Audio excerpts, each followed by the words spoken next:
Hi, I'm Tyler, and this is the Fox Valley Film Critics. In this episode of the show, we're going to be discussing the next in the lineup of the AFI Top 100 American Films, Rear Window, as well as the newest animated Spider-Man film, Into the Spiderverse. Stay tuned.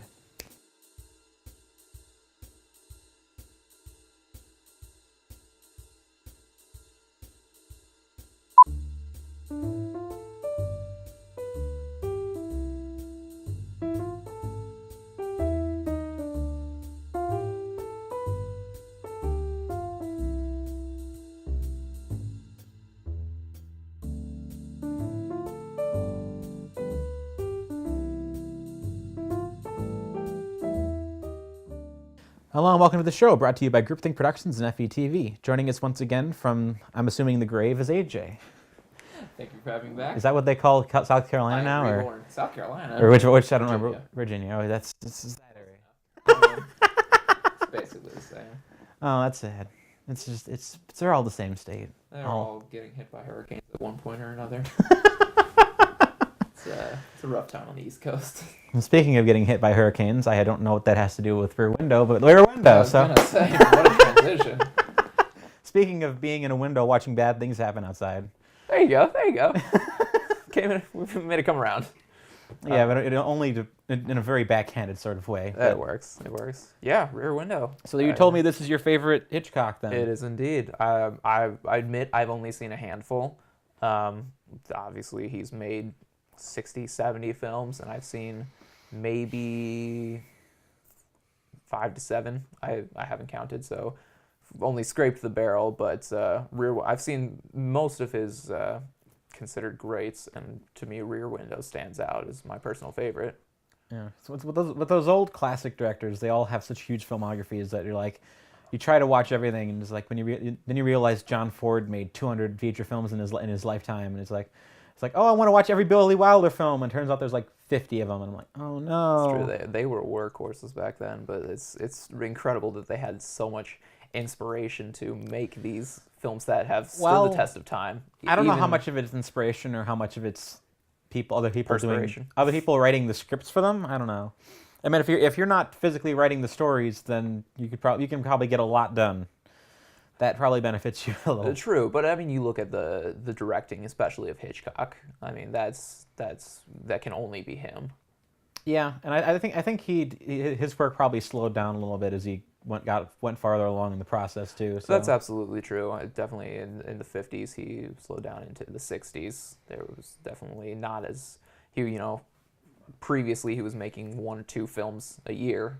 And then I'm sure he wasn't writing Alfred Hitchcock Presents and doing all the movies too. So no, that would be too much even for a man like him. Good grief, that would just be a nightmare. Yeah, but yeah, Rear Window. It's incredible how well it still holds up. I find, like, it's still I'm a big horror fan. Just kind of, which is surprising given my childhood. I was absolutely terrified by Scooby-Doo.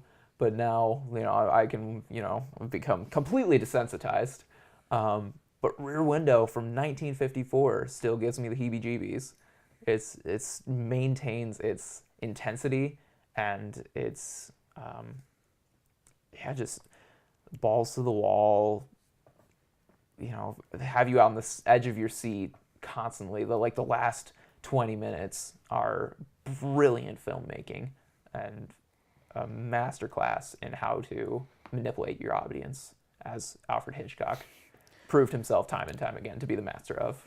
This is a great example of how to make a film with almost no resources. Like, I have no idea what his actual budget on this is, but I could probably be forgiven to assume that he shot this at a relatively simple setup, because the only footage in the film is footage from inside one room and then footage from the perspective of the room looking out on a street. Yeah, so on a very obvious set, mind you. Yeah, obviously a very staged, probably one of the Hollywood backlots. So it was not that expensive of a film to make, but probably most of the budget went to Jimmy Stewart and Grace Kelly. Oh yeah, so this is so the whole setup of the film is that it's a photographer who is suffering from a broken leg, can't move, and all he does is just sit and people watch out at the back of his window. Yeah, I mean, his profession is to document events, and so being confined to just one small space, he has to kind of find events himself. He's not, commissioned to do so, so he just takes his own initiative, and you for most of the movie you're deciding whether or not, he's just looking for something to fill his own need for excitement, or if there's actually something foul afoot. Yeah, because the whole idea of his character is that Jimmy Stewart's character is this. He's kind of like this adventurer type who wants to go out into the world, and he doesn't want to settle down. He wants to be. If he does want to get married, he wants to get married to someone who's just as free spirited as he is, and he just obviously he hates being stuck in this domestic situation where he can't move. So that's the central tension of the film: is he actually witnessing a murder or an attempt to murder or whatever's going on in the neighbor's apartment, or is he just imagining this in his head like his publisher keeps accusing him? So yeah, and given the very small cast and the lineless, like, bit roles that the different neighbors have, it's truly amazing how memorable these characters still are. You got your Mrs. Lonely Heart, you've got the beautiful girl across the way, dancing in her underwear, very Hitchcock. The man playing piano, hosting parties, they're all, even just the little time we spend with them really leaves an impact, and it takes true talent to characterize small roles even like that. And I do have a weakness for kind of bottle episodes, as it were, or bottle movies. Locke is another one of my favorites with Tom Hardy, just I've in seen a car. that. Yeah. Breakfast Club, of course.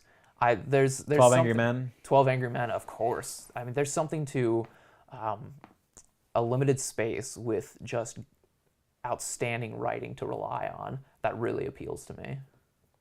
Sure. I mean, it's impressive just how much the movie builds the life out of its constraints. I mean, this is the kind of movie you should show film students, just to be like, hey, you don't need tons of resources to make a movie. You just need to be smart. Micro budget 101. Oh, Rear Window. Yeah, exactly. It's like, hey, you could shoot an entire thriller out of your apartment if you figured out how to do it. It's true. I mean, it helps if you're one of the greatest directors of all time, but, Well, you never know. Every once in a while, you'll find a film student who's above average. It's true. Yeah. Usually you don't, but... No, I still haven't found that in myself. But I'm looking. Speaking as a film... No. They're all hacks, all of them. We all try. I mean, this really is the best example of a student film, almost. Like, it's, this is what we all dream of making. Something not terribly ambitious, something we can make within our own means, but something that is so well done. That so wound up. So wound up, so well told, so well directed, so well acted, that it's still leaving its impression 60 some odd years later. Well, yeah, it's because the film, it's all about using these elements to build on elements of the characters. So I was watching a good video essay on this the other day, and he pointed out that all of the people he's viewing in the other windows are reflections of Jimmy Stewart's personality to some degree, like his inability to, like, trust, trying to feel comfortable in a relationship. You see that with the woman who's, what's her name? The woman who's the ballerina dancer. Mm-hmm. He keeps thinking that she's, like, disloyal, and that reflects on his inability to be comfortable with the woman. And the woman who keeps coming into his apartment is like, he's like, yeah, well, you don't know what's going on in her life. You don't know who she is. And then by the end, they kind of reveal that she is a very loyal woman, and that she's in love with someone that he wouldn't expect her to be in love with. So there's a lot of little details in all those little characters that just reflect on Jimmy Stewart, and that's part of how you do good writing, is that you use the mise-en-scene and you use the other characters to reflect aspects of the central character and the story you're trying to tell. And I think that's part of why the script works. Absolutely. And speaking of the women in this movie, what amazing roles for Grace Kelly and Thelma Ritter, the two women that frequent his life. Grace Kelly, of course, his girlfriend / wannabe fiance, and Thelma Ritter playing his caretaker at the time. Both just brilliant performances and very strong, unusually strong female roles, especially for a Hitchcock movie. Especially for a Hitchcock Traditionally, movie. sadly, quite chauvinistic. Well, yeah. I mean, there's how many movies now that have been made about just how much of a chauvinist he was? I mean, Hitchcock made a movie about how much of a chauvinist he is. Art and artist, man. Separate them. Well, yeah, It's the that's only the way whole, you can enjoy it's the it. whole joke at the heart of Vertigo. So, It's true. Yeah. good grief. Yeah. Yeah, and you look at films like Vertigo and you compare that to Rear Window, obviously very different in scope, but still both truly effective. And I love that Hitchcock has the ability to tell these epic mystery stories, North by Northwest, and then also restrain himself to something like Lifeboat or something like Rear Window, and really just show his mastery of being able to let a story take its course. That's all the time we have for this segment of the show. Come join us for the second segment where we'll be discussing Spider-Man Into the Spiderverse. Stay tuned.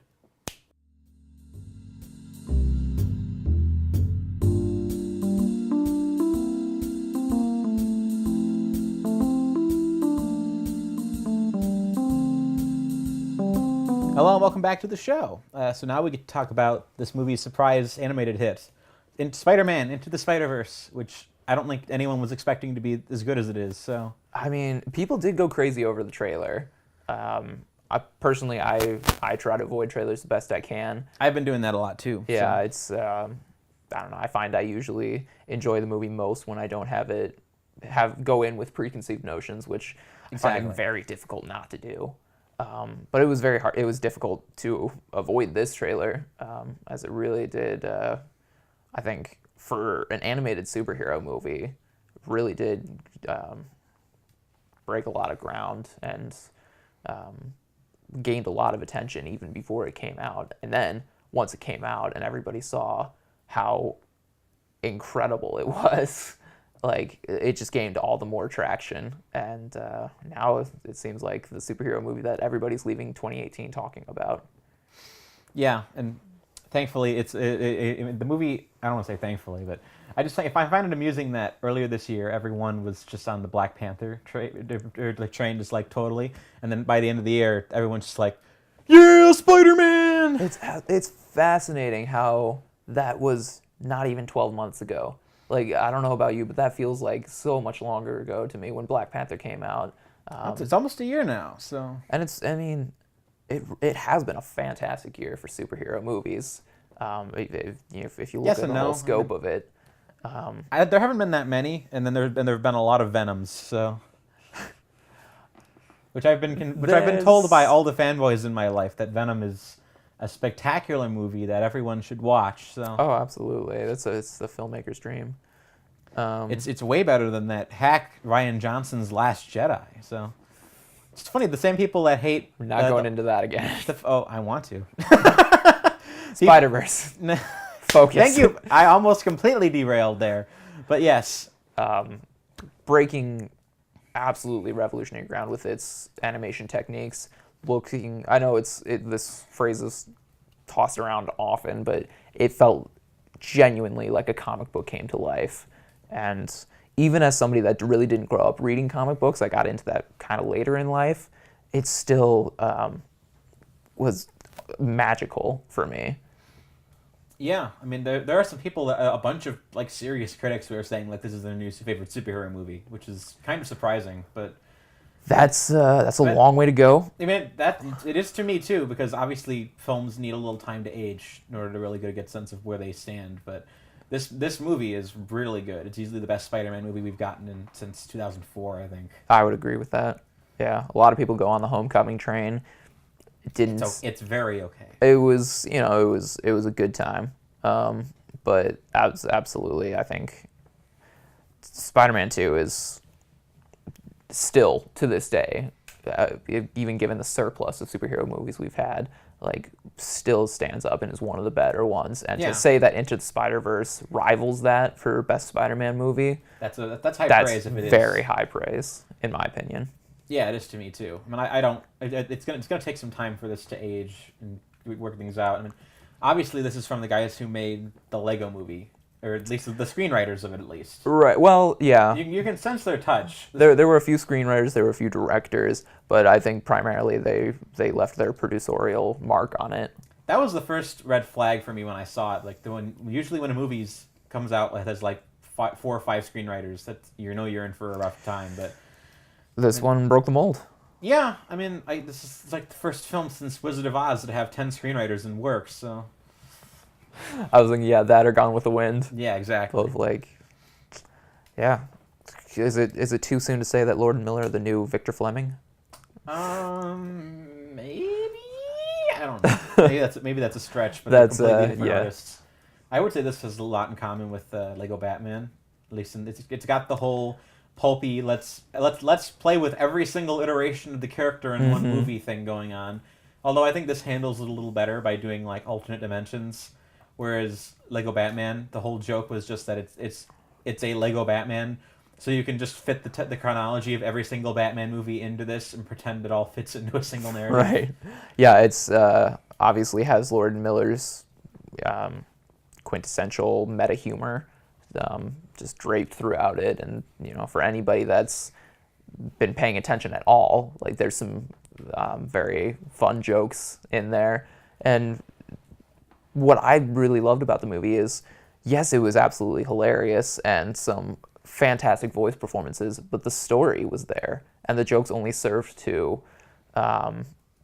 propel the story along, and it never turned into a Judd Apatow improv fest. It was just a great story balanced by great humor. Yeah, but it never takes away from the serious moments, because there's a lot of moments where these characters it gets real for them. Absolutely, it's very heartfelt. Yeah, there are a lot of really hard hitting scenes, and characters die in this children's movie. So there's real consequences, and there's real like characters who have to grapple with loss, which is like the whole heart of Spider-Man. It's just the dichotomy of having privilege and having to be responsible for the fact that you have this incredible power that no one else has, and getting to see all these alternate versions of Spider-Man who get to come in and just intermittently either lecture him or stand by his back, just to kind of give him the point that like, yeah, we've all been through this too. Mm-hmm. That's some of the best stuff in the movie. Absolutely, it's incredibly relatable, and that's kind of the point. Is that no matter who you are, a story like this is for you, and I think that's a powerful message. And including John Mulaney as the incredible Spider-Ham. Spider-Ham, yeah, absolutely. And I find that as I get older, it's not saying much. I'm only 20, but it's increasingly hard to watch children's movies per se that work both as entertainment for children and entertainment for adults. Obviously, Pixar has almost got a monopoly on that. Well, Pixar's also aging badly. Like their old movies are fine, but like the more time goes by, the more I'm starting to see the cracks in the facade.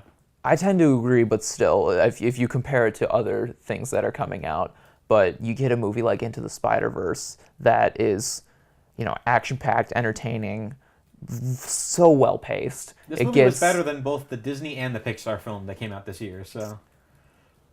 Wreck-It Ralph, Incredibles 2. I would say it's much better than both of them. I didn't see Wreck-It Ralph, but... I've heard very bad things about Wreck-It Ralph, too. So. Man, it's... That's a toss-up between Incredibles 2 and Into the Spider-Verse, and it's not. This is way better. Well, for me, it's high praise for both, because they're both absolutely wonderful works. I feel. I thought Brad Bird phoned in The Incredibles 2, so. Wow. Okay. I mean, I'm not kidding. That's a discussion for another time. But yeah, so yeah, I would honestly go more for another kids superhero movie that came out this year, Teen Titans Go to the Movies. Oh no. I didn't see it because it was obviously going to be bad, but I loved it. Really? I think it pairs very well with Into the Spider-Verse. Obviously, Into the Spider-Verse more thematically deep, But Teen Titans Go to the Movies, the best description I've heard for it is Deadpool for kids. It's got a breakneck sense of humor. It's a superhero movie about how there's way too many superhero movies now, and it works. Just trust me on this. It works for kids and adults. They say the final step of civilization is when memes begin memeing other memes. So Who says that? Some philosopher at Wisecrack quoted once. I don't remember the whole context, but that's just like this movie is like the symptom of the apocalypse. But well, that's why we all have our own opinions. But no, honestly, I really enjoyed Into the Spiderverse. I enjoyed Incredibles 2. I enjoyed Teen Titans Go to the Movies. Maybe I'm just an easy person to impress, but I am Into the Spiderverse truly does tread that middle ground so well. I've been told I don't like movies because I like movies. So that's the fault of being a film critic, is that people think that you don't like movies because you don't like watching crap that gets released in theaters, and like, oh, you thought Game Night was okay? I thought it was like amazing, and I'm just like, well, yeah, but I could just watch Fellini instead. So, I mean, there's joy to be found in both, I think.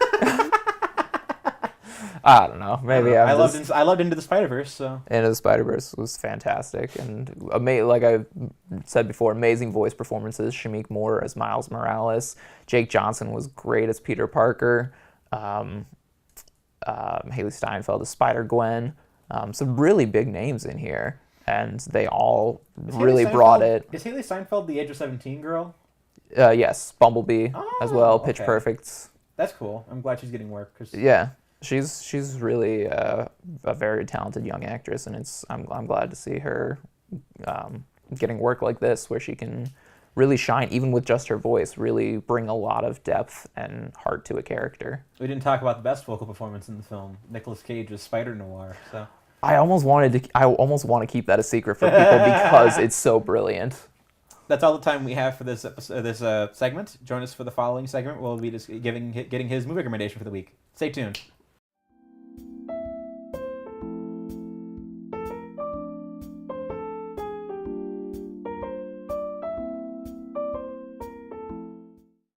Hello and welcome back. Time to hand things over to AJ for this week's movie recommendation. Well, as I mentioned in the previous segment, much to maybe your chagrin, I found this to be a really amazing year for superhero movies. And not just superhero movies like Black Panther, Infinity War, others.